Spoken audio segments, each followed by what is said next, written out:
नमस्कार। The deep dive में आपका स्वागत है। जब हम बिजली के बारे में सोचते हैं तो अक्सर हमारे दिमाग में बल्ब की रोशनी या हीटर की गर्मी जैसी चीजें आती हैं। मतलब हम बिजली को उसके ताप प्रभाव यानी हीटिंग इफेक्ट्स से पहचानते हैं।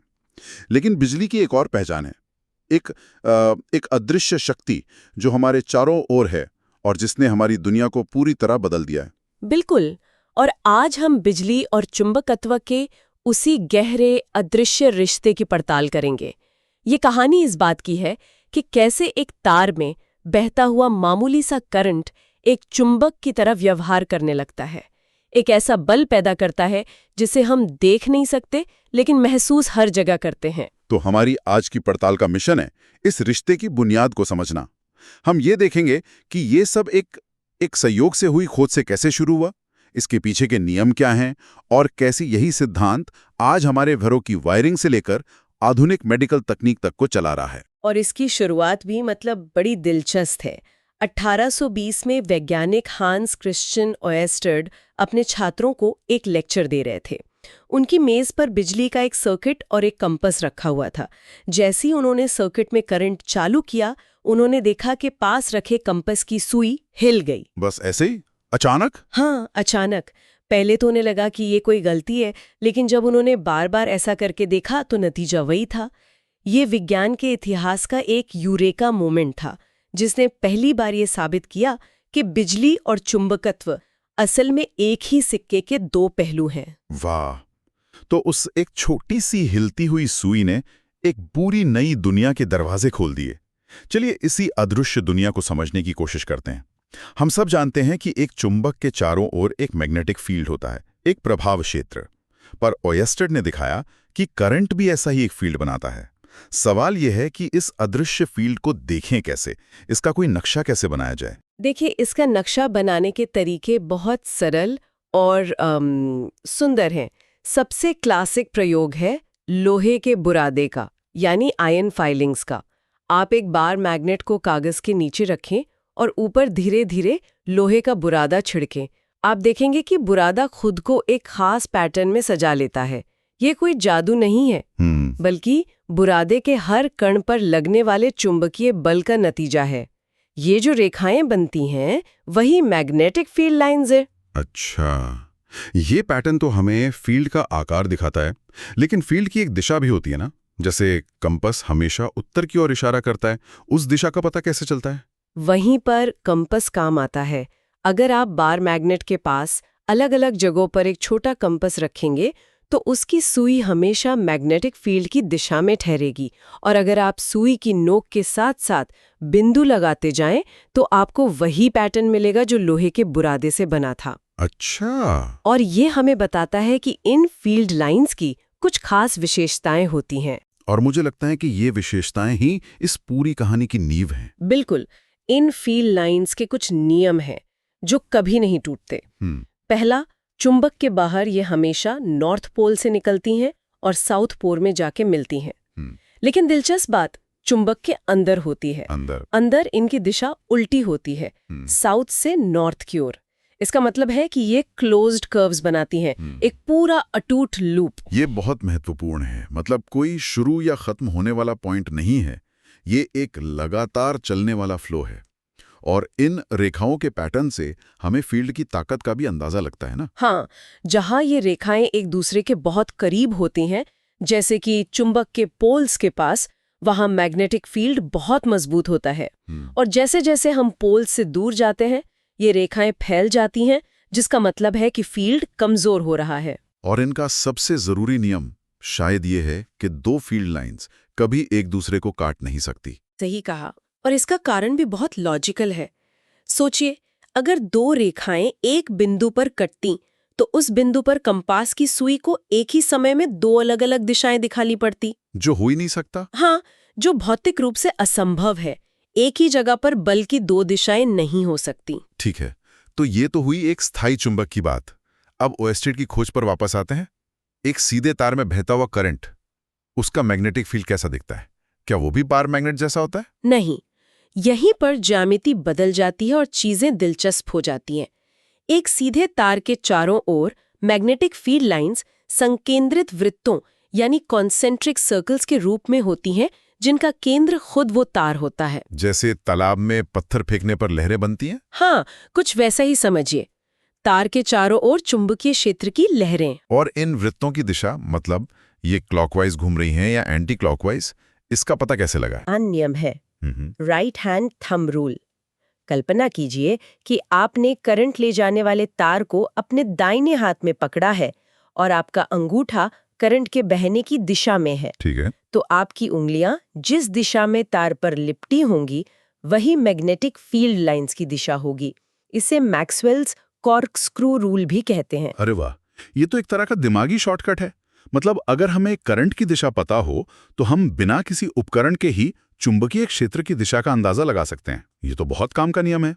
लेकिन एक सीधे तार का चुंबकीय क्षेत्र बहुत मजबूत तो नहीं होता होगा ना, है ना? क्योंकि वो चारों तरफ फैल जाता है। आप बिल्कुल सही जगह पहुंचे हैं। एक अकेले तार का फील्ड कमजोर होता है। अगर हमें इस अदृश्य शक्ति को किसी काम के लिए इस्तेमाल करना हो, जैसे किसी भारी चीज को उठाना, तो हमें इसे केंद्रित करना होगा, इसे मजबूत बनाना होगा। तो क्या तार का आकार बदलने से, उसे मोड़ने या लपेटने से इसमें कोई मदद मिलती है? बिल्कुल, यहीं से इंजीनियरिंग का कमाल शुरू होता है। सोचिए, अगर हम उस सीधे तार को एक गोल लूप यानी सर्कुलर लूप में मोड़ दें।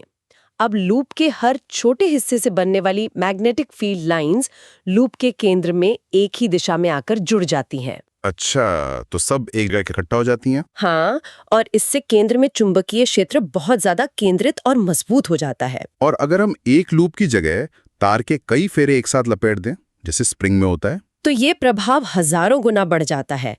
इसी संरचना को सोलेनॉइड कहते हैं।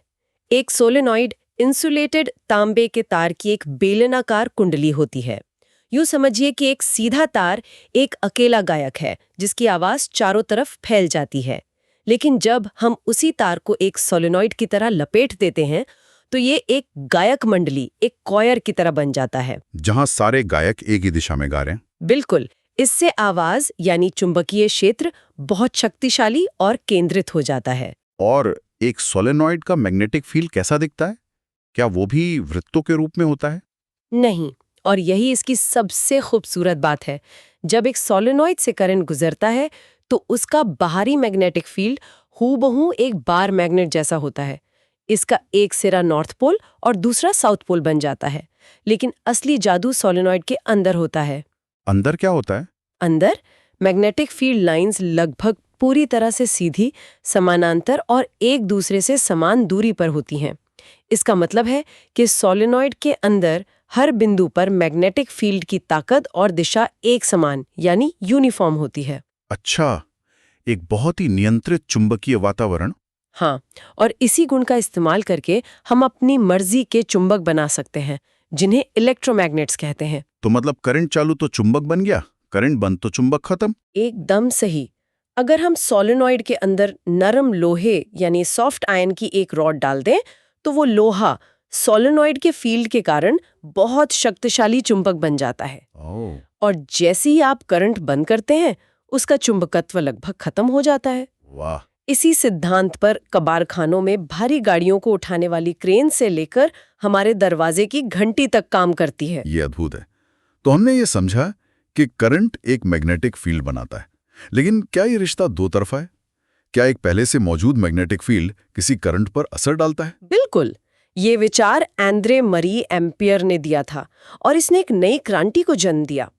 उन्होंने पाया कि जब आप एक करंट ले जाने वाले तार को किसी दूसरे चुंबक के मैग्नेटिक फील्ड में रखते हैं, तो उस तार पर एक बल, एक फोर्स लगता है। वो फील्ड उस तार को धक्का देता है। तो ये मैग्नेटिक फील्ड और करंट के बीच एक तरह की बातचीत है। ये बल किन चीजों पर निर्भर करता है? क्या हम इसे नियंत्रित कर सकते हैं? हाँ, और इसी नियंत्रण से मोटरें चलती हैं। ये बल दो मुख्य चीजों पर निर्भर करता है, करंट की दिशा और मैग्नेटिक फील्ड की दिशा। अगर आप तार में करंट की दिशा को उलट दें, तो उस पर लगने वाले धक्के की दिशा भी उलट जाती है।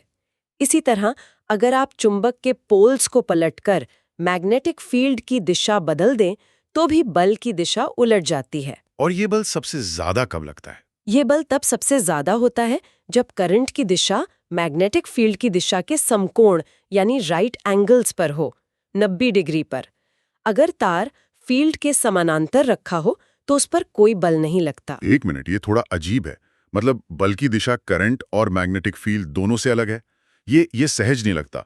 ऐसा क्यों होता है कि बल एक तीसरी ही दिशा में लगता है? ये प्रकृति के सबसे मौलिक सिद्धांतों में से एक है, जिसे हम फ्लेमिंग्स लेफ्ट हैंड रूल से समझ सकते हैं। अपने बाएं हाथ का अंगूठा, तर्जनी यानी फोर फिंगर और मध्यमा यानी मिडिल फिंगर को इस तरह फैलाएं कि वे तीनों एक दूसरे के लंबवत हों, म्यूचुअली परपेंडिकुलर। ठीक है, एक 3D अक्ष की तरह। बिल्कुल। अब अगर आपकी तर्जनी फोर फिंगर मैग्नेटिक फील्ड की दिशा को दर्शाती है और मध्यमा मिडिल फिंगर करंट की दिशा को, तो आपका अंगूठा उस कंडक्टर पर लगने वाले बल या गति मोशन की दिशा बताएगा। ये नियम हमें दिखाता है कि तीनों चीजें फील्ड, करंट और बल 3 अलग-अलग आयामों में मौजूद हैं। और इसी बल ने हमारी दुनिया को गति दी है। इलेक्ट्रिक मोटर का मूल सिद्धांत यही है। हाँ, इलेक्ट्रिक मोटर में इसी बल का इस्तेमाल एक कॉइल को लगातार घुमाने के लिए किया जाता है। मैग्नेटिक फील्ड में रखी कॉइल पर लगने वाला बल उसे घुमाता है और इसी घुमाव से हमें गति मिलती है, चाहे वो पंखे के ब्लेड हो, वॉशिंग मशीन का ड्रम हो या इलेक्ट्रिक कार के पहिए। तो ये बल इलेक्ट्रिक मोटर जैसी चीजों को चलाता है जो हमारे घरों में मिक्सर से लेके पंखे तक हर जगह हैं। लेकिन इन मोटरों तक बिजली पहुंचती कैसे है और उस सफर में हमें खतरों से क्या बचाता है? चलिए अब घर के अंदर की वायरिंग को समझते हैं। घर की वायरिंग एक बहुत ही व्यवस्थित प्रणाली है, जहां हमारा ध्यान सुरक्षा पर सबसे ज्यादा होता है। हमारे घरों में बिजली की सप्लाई मुख्य रूप से 3 तारों के जरिए होती है। 3 तार। हम तो आमतौर पर 2 के बारे में सोचते हैं, एक गर्म और एक ठंडा। हाँ, काम तो 2 से ही चलता है। पहला है लाइव वायर, जिसे हम गर्म तार कह सकते हैं। इसका इंसुलेशन आमतौर पर लाल रंग का होता है और इसमें हाई पोटेंशियल होता है। भारत में 220 वी। दूसरा है न्यूट्रल वायर यानी ठंडा तार, जिसका इंसुलेशन काला होता है और ये 0 पोटेंशियल पर होता है। हमारे उपकरण इन्हीं दोनों तारों के बीच 220 वी के पोटेंशियल डिफरेंस पर चलते हैं। तो फिर ये तीसरा हरे रंग का तार क्या करता है? ये अर्थ वायर इतना जरूरी क्यों है? ये एक लाइफ सेवर है, एक सुरक्षा कवच, खासकर उन उपकरणों के लिए जिनकी बाहरी बॉडी धातु की होती है, यानी मेटालिक, जैसे कि इलेक्ट्रिक प्रेस, फ्रिज या कंप्यूटर का सीपीयू। सोचिए, अगर किसी खराबी की वजह से अंदर का लाइव वायर कट कर उपकरण की धातु की बॉडी से छू जाए, तो पूरी बॉडी में करंट फैल जाएगा और जो भी उसे छुएगा उसे जोर का झटका लगेगा। बिल्कुल, यहीं पर अर्थ वायर अपना काम करता है। ये तार उपकरण की धातु की बॉडी से जुड़ा होता है और दूसरे छोर पर जमीन के अंदर एक मेटल प्लेट से। जैसे ही करंट बॉडी में लीक होता है, ये अर्थ वायर उस करंट को एक बहुत कम प्रतिरोध वाला रास्ता देता है और सारा का सारा अतिरिक्त करंट सीधे जमीन में चला जाता है। एक तरह का इमरजेंसी एग्जिट। हाँ, जो हमें बिजली के झटके से बचाता है। ये तो बहुत जरूरी सुरक्षा उपाय है। लेकिन मैंने फ्यूज के बारे में भी सुना है, वो उपकरणों को कैसे बचाता है? फ्यूज हमारे महंगे उपकरणों का बॉडीगार्ड है। ये उन्हें 2 खतरनाक स्थितियों से बचाता है, ओवरलोडिंग और शॉर्ट सर्किटिंग। इन दोनों में क्या अंतर है? सुनने में एक जैसे लगते हैं। दूसरे के संपर्क में आ जाते हैं। ऐसा होने पर सर्किट का प्रतिरोध लगभग 0 हो जाता है और ओम्स लॉ के मुताबिक करंट अचानक खतरनाक रूप से बढ़ जाता है। आग भी लग सकती है। और ओवरलोडिंग? ओवरलोडिंग का मतलब है क्षमता से ज्यादा भार। ये तब होता है जब आप एक ही सॉकेट में बहुत सारे हाई पावर उपकरण एक साथ लगा देते हैं, या फिर जब सप्लाई वोल्टेज अचानक बढ़ जाता है। दोनों ही मामलों में तार अपनी क्षमता से ज्यादा करंट खींचने लगते हैं और बहुत गर्म हो सकते हैं। और फ्यूज इन दोनों ही स्थितियों में सर्किट को बंद कर देता है। हाँ, एक इलेक्ट्रिक फ्यूज असल में एक खास मिश्र धातु के पतले तार का टुकड़ा होता है, जिसका गलनांक यानी मेल्टिंग पॉइंट बहुत कम होता है। जैसे ही सर्किट में करंट एक सुरक्षित सीमा को पार करता है, जूल हीटिंग के प्रभाव से उत्पन्न गर्मी उस फ्यूज के तार को पिघला देती है। तार पिघलते ही सर्किट टूट जाता है, करंट का प्रवाह रुक जाता है और हमारे उपकरण जलने से बच जाते हैं। आजकल तो एमसीबी इस्तेमाल होते हैं ना? हाँ, आजकल फ्यूज की जगह एमसीबी यानी मिनिएचर सर्किट ब्रेकर्स ने ले ली है, जो सर्किट टूटने पर नीचे गिर जाते हैं और जिन्हें हम दोबारा ऊपर उठा सकते हैं। तो आज हमने बिजली और चुंबकत्व के इस अदृश्य लेकिन शक्तिशाली रिश्ते को समझा। ये ऑस्टेट के कंपस की सुई के हिलने जैसी छोटी सी घटना से शुरू होकर हमारे घरों को सुरक्षित रखने वाले जटिल सर्किट तक फैला हुआ है। और ये कहानी यहीं खत्म नहीं होती। ये हमारे शरीर के अंदर तक जाती है। हमारे शरीर के अंदर भी हमारी नसों में बहने वाले आयन करंट्स यानी आयन करंट्स बहुत ही कमजोर मैग्नेटिक फील्ड्स पैदा करते हैं। हमारे शरीर में भी मैग्नेटिक फील्ड्स हैं। ये तो कमाल है। हाँ, हालांकि वो बहुत कमजोर होते हैं, पृथ्वी के मैग्नेटिक फील्ड का लगभग 1 अरबवां हिस्सा। लेकिन दिल और दिमाग ये 2 मुख्य अंग हैं जहां ये फील्ड सबसे महत्वपूर्ण होते हैं। हमारे हर विचार, हर धड़कन के साथ एक छोटा चुंबकीय सिग्नल पैदा होता है। और इस जानकारी का कोई व्यावहारिक उपयोग भी है? बहुत बड़ा। मैग्नेटिक रेजोनेंस इमेजिंग यानी MRI जैसी तकनीकें इसी सिद्धांत पर काम करती हैं। और कमाल की बात यह है कि MRI हमारे शरीर में मौजूद पानी के करोड़ों हाइड्रोजन परमाणुओं को एक विशालकाय चुंबक से एक सीध में लाकर काम करती है। जब उन परमाणुओं को रेडियो तरंगों से अपनी जगह से हिलाया जाता है तो वे एक हल्का सा सिग्नल छोड़ते हैं। इसी सिग्नल को पकड़कर कंप्यूटर हमारे शरीर के अंदर का एक विस्तृत नक्शा तैयार करता है। वाकई अद्भुत।